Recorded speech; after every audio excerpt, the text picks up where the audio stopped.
오늘 주신 하나님의 말씀은 고린도후서 9장 6절부터 15절까지의 말씀입니다. 저와 여러분이 한 절씩 교독하겠습니다. 제가 먼저 읽겠습니다. 요점은 이러합니다. 적게 심는 사람은 적게 거두고 많이 심는 사람은 많이 거둡니다. 해야 하고 아까워하면서 내거나 마지 못해서 하는 일은 없어야 합니다. 하나님께서는 기쁜 마음으로 내는 사람을 사랑하십니다. 하나님께서는 여러분에게 온갖 은혜가 넘치게 하실 수 있습니다. 그러함으로 여러분은 모든 일에 언제나 쓸 것을 넉넉하게 가지게 되어서 온갖 선한 일을 얼마든지 할 수 있습니다. 이것은 성경에 기록한 바 그가 가난한 사람들에게 아낌없이 뿌려주셨으니 그에 의해 영원히 있다 한 것과 같습니다. 심는 사람에게 심을 씨와 먹을 양식을 공급하여 주시는 하나님께서 여러분에게도 씨를 마련하여 주시고 그것을 여러 갑절로 늘려주시고 여러분의 의의 열매를 증가시켜 주실 것입니다. 하나님께서 여러분을 모든 일에 부유하게 하심으로 여러분이 후하게 헌금을 하게 될 것입니다. 우리가 여러분의 헌금을 전달하면 많은 사람이 하나님께 감사를 드리게 될 것입니다. 여러분이 수행하는 이 봉사의 일은 성도들의 궁핍을 채워줄 뿐만 아니라 많은 사람들로 하여금 하나님께 감사를 넘치게 드리게 할 것입니다. 여러분의 이 봉사의 결과로 그들은 하나님께 영광을 돌릴 것입니다. 그것은 여러분이 하나님께 순종하여 그리스도의 복음을 고백하고 또 그들과 모든 다른 사람에게 너그럽게 도움을 보낸다는 사실이 입증되었기 때문입니다. 그들은 또한 여러분에게 주신 하나님의 넘치는 은혜 때문에 여러분을 그리워하면서 여러분을 두고 기도할 것입니다. 같이 읽습니다. 말로 다 형언할 수 없는 선물을 주시는 하나님께 감사합니다. 아멘. 여러분, 우리 인간은 결코 혼자 살아갈 수 없는 사람들입니다. 그것은 하나님께서 우리 인간을 창조하시는 장면에서도 분명하게 드러나는데, 우리 하나님께서 최초의 사람 아담을 창조하신 후에 사람이 혼자 사는 것이 좋지 못하다 하시고 나서 또 다른 사람을 창조하셔서 그와 함께 살게 해 주셨습니다. 그래서 우리들은 사람들과의 관계 속에서 서로가 서로를 지지해주며 서로가 서로를 지탱해주며 살게 되어 있습니다. 잠언 3장 27절에 보면 이런 말씀이 있습니다. 너의 손이 선을 베풀 힘이 있거든 마땅히 받을 자에게 베풀기를 아끼지 말라. 이 말씀을 보면 여기에 마땅히 받을 자에게 라는 말이 있는데, 그런데 그 앞에 전제 조건이 있습니다. 어떤 조건이냐면 너의 손이 선을 베풀 만한 힘이 있거든 마땅히 도움이 필요한 사람에게 후히 베풀어야 한다라는 말씀입니다. 그런데 많은 경우 사람들은 있어도 그것을 다른 사람들 위해 선뜻 내놓기가 쉽지 않은 것 같습니다. 왜냐하면 자기가 갖고 있는 그 자원, 그 재원들이 원래부터 자기의 것이라고 그렇게 생각하고 있기 때문인 것 같습니다. 그러나 하나님을 경외하는 우리 그리스도인들은 다릅니다. 만일 우리에게 남보다 더 많은 능력이 있다면, 남보다 더 많은 힘이 있다면 그것은 누군가를 도와주라고 하나님께서 우리에게 주신 은혜의 선물이기 때문에 당연히 나눠야 합니다. 너의 손이 선을 베풀 힘이 있거든 마땅히 받을 자에게 베풀기를 아끼지 말라라는 이 잠언 말씀을 메시지 성경 번역은 이렇게 번역하고 있습니다. 도움이 필요한 사람이 있거든 그를 외면하지 마라. 그에게는 너의 손이 하나님의 손이다. 도움이 필요한 그에게는 우리의 손이 하나님의 손이다. 우리의 이 손이 바로 하나님의 손이라는 것입니다. 정말 그렇습니다.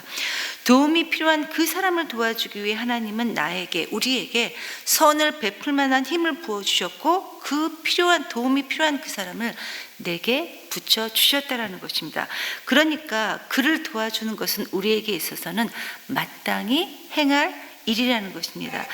특별히 여러분, 초대교회 공동체의 큰 특징 가운데 하나는 바로 사랑과 나눔이었습니다. 특히나 궁핍한 자들의 고난에 함께 참여하는 것이 그 초대교회의 큰 특징 가운데 하나였는데, 사도행전 2장을 보면 믿는 사람이 다 함께 서로 통용하고 재산과 소유를 팔아서 각 사람의 필요를 따라 나누었다라고 했을 정도로 성령에 충만했던 이 초대교회는 서로가 서로의 필요를 따라 채워주었다라고 말씀하고 있습니다.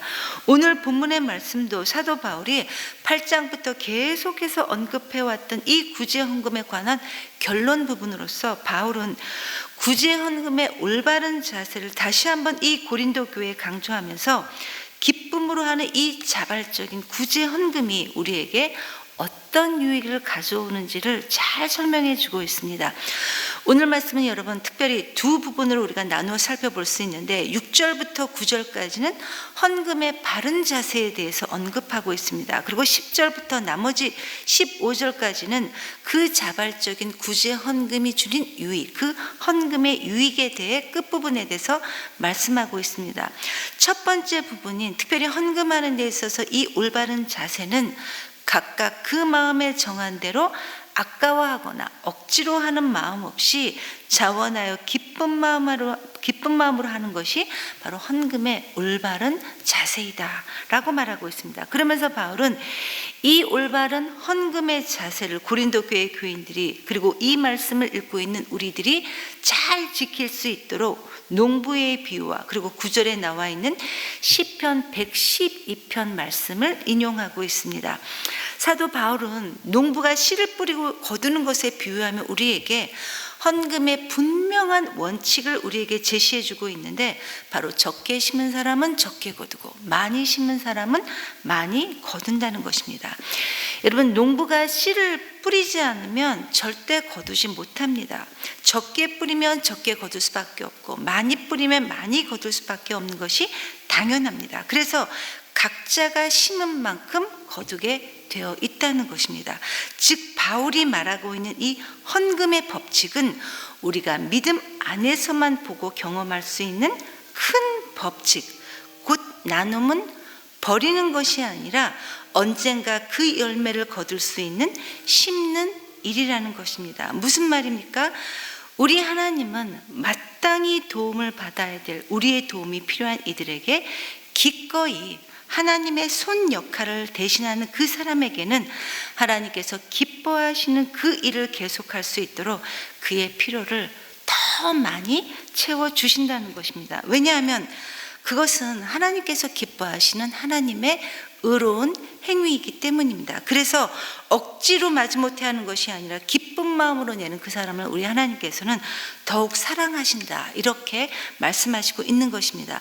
그러면서 바울은 그 결론으로 시편 112편 9절의 의의 열매를 우리에게 말하고 있습니다. 9절에 보면 그가 가난한 사람들에게 아낌없이 뿌려주셨으니 그의 의가 영원히 있다라고 하심으로써 하나님은 이런 사람들에게 은혜를 넘치게 주심으로 모든 것이 넉넉하고 선한 일을 넘치게 할 것이다 라고 이렇게 말씀하십니다. 즉 이 기쁨으로 하는 이 자발적인 선행은 결코 우리 하나님께 잊혀지지 않는다는 이야기입니다. 여러분 갈라디아서 6장 7절부터 10절 말씀 보면 이렇게 하나님께서 말씀하고 있습니다. 스스로 속이지 말라. 하나님은 만홀히 여김을 받지 아니하시나니 사람이 무엇으로 심든지 그대로 거두리라. 자기 육체를 위해 심는 자는 육체로부터 썩어진 것을 거두고 성령을 위해 심는 자는 성령으로 영생을 거둘 것이다. 우리가 선을 행하되 낙심하지 말지니 피곤하지 아니하면 때가 되면 거두게 될 것이다. 그러므로 우리는 기회 있는 대로 모든 이에게 착한 일을 하되 더욱 믿음의 가정들에게 할지니라. 여러분 이 말씀을 보면 우리가 심고 거두는 것에 두 종류가 있는 것을 알 수 있는데 육체로 심으면 썩어질 것을 거두고 성령으로 심으면 영생을 거둘 수밖에 없는데 그 성령으로 심는 것이 오늘 말씀에서는 은혜와 은혜로 나타난 이 구제 헌금이라는 것입니다. 여러분 우리가 살다 보면 또 일하다 보면 확실하게 우리보다 뛰어난 사람들이 있습니다. 뛰어난 능력을 가진 사람들이 우리 가운데 있을 수 있습니다. 그런데 그 뛰어난 것들은 원래 그 사람이 자기가 원래부터 가지고 있었던 것이 아니라 하나님께서 그에게 주신 것입니다. 그런데 그렇기 때문에 그것을 주신 하나님을 잊지 말아야 한다는 거죠. 우리가 거저 받았으니까 나눠줘야 되는 것이 당연하다는 것이고 그리고 이렇게 하는 것이 모든 사람들을 균등케 하는 하나님의 말씀을 이루어지는 그런 길이라는 것입니다. 이것이 헌금하는 데 있어서 바로 우리에게 주어진 올바른 자세이며 열매라는 것입니다. 그리고 바울은 10절부터 이 자발적인 구제 헌금의 유익에 대해서 말하고 있는데, 첫 번째 유익은 우리 하나님께서는 기쁨으로 구제 헌금을 하는 그로 하여금 더 크게 봉사할 수 있는 여건과 그리고 그에 합당한 보상까지 받게 해주겠다, 이렇게 말씀하고 있습니다. 물론 하나님의 축복과 보상이 우리가 헌금하는 그 헌금의 목적이 되어서는 안 되지만, 그러나 하나님께서는 기쁨과 진실함으로 섬기는 그 사람들에게 더 많은 의의 열매를 맺게 해주신다는 약속의 말씀이, 이게 바로 첫 번째 유익입니다. 두 번째는 12절에 그 구제 헌금으로 형제의 부족한 것을 채워줌으로 그들로 하여금 하나님 앞에 넘치는 감사를 하게 해줘서 서로 기도하게 하는 그런 기회가 될 수 있게 해주겠다라는 것이고, 마지막으로 서로 돌아보는 이 구제 헌금은 유대인 교회와 이방인 교회 사이에 있었던 서로 껄끄러웠던 이런 반목을 깨트리는 참된 화해를 이루는 좋은 계기가 되게 한다는 것입니다. 사실 당시 유대인들이 보기에는 이 이방인 교회가 하나님을 믿고 하나님 말씀에 복종하고 있다는 사실을 믿기가 어려웠을 것입니다. 왜냐하면 이 이방인 교회는 율법에 금지되어 있던 모든 음식들을 다 먹고 하는데 정말 이들이 하나님께 순종하는 삶을 살고 있나? 라는 이 의문을 이 유대인 교회가 가지고 있었던 그런 때였기 때문입니다. 그런데 이 고린도 교회가 이 지체의 어려움을 위해서 자기 재물 중에 기꺼이 적지 않는 이 재물을 헌금을 하는 것을 본다면 이들이 하나님께 복종하고 있다는 이 증거로서는 아마 충분했을 것입니다. 이렇게 고린도 교회의 헌금은 당시 유대인 교회와 이 이방인 교회라는 장벽을 무너뜨리는 아주 좋은 계기가 되었을 것이라는, 아마 우리가 충분히 그렇게 이해될 수 있다는 것입니다. 여기까지가 바로 오늘 본문의 내용입니다. 성도 여러분, 사실 이 헌금이라는 주제는 나누기가 쉽지 않은 굉장히 민감한 주제입니다. 왜냐하면 자칫 우리 모두에게 시험거리가 될 수도 있기 때문입니다. 그러나 분명한 것은 기쁨으로 자원하여 하나님께 드리는 이 헌금은 우리가 하나님의 일에 동참할 수 있는 큰 특권이고, 또 이 자체로 복될 뿐만 아니라 더 큰 것으로 채워주시는 하나님의 은혜를 경험할 수 있는 통로인 것은 분명한 사실입니다. 하나님이 우리에게 자원을 주시는 이 목적은 우리가 쌓고 쌓아서 우리가 잘 먹고 우리만 잘 살게 하는 것이 아니라 하나님 앞에서 선한 열매를 맺게 하기 위함이라는 것입니다. 오늘 말씀을 통해 저와 여러분이 이러한 헌금에 대한 바른 이해와 함께 자원함으로 헌신하는 이런 베푸는 삶을 살 때 우리에게 주어지는 더 크고 풍성한 은혜를 경험하고 누리게 되기를 간절히 기도합니다. 이 시간 주신 말씀을 가지고 하나님께 기도했으면 좋겠습니다. 하나님, 이 각박한 세상을 살아갈 때 하나님 우리 자신만 생각하지 않도록 도와주시옵소서. 우리가 우리의 지체들을 함께 돌아볼 수 있는 지혜와 믿음을 주셔서 하나님의 기쁨이 되는, 그래서 풍성히 나눌 수 있는 우리 모두가 될 수 있도록 하나님 도와주시옵소서라고 기도하시고, 내일 있을 주일 예배와 그리고 다음 달에 있을 6월 25일부터 있을 VIP와 함께하는 부흥사경을 위해 우리 다 같이 기도했으면 좋겠습니다. 목장에서 품고 있는 이 VIP를 위해 간절한 마음으로 기도하시고, 우리의 이 부족한 기도를 통해 한 영혼이라도 주님께 돌아올 수 있게 해달라고 간절히 기도하시고, 각자 자유롭게 기도하시고 돌아가시겠습니다. 기도하겠습니다.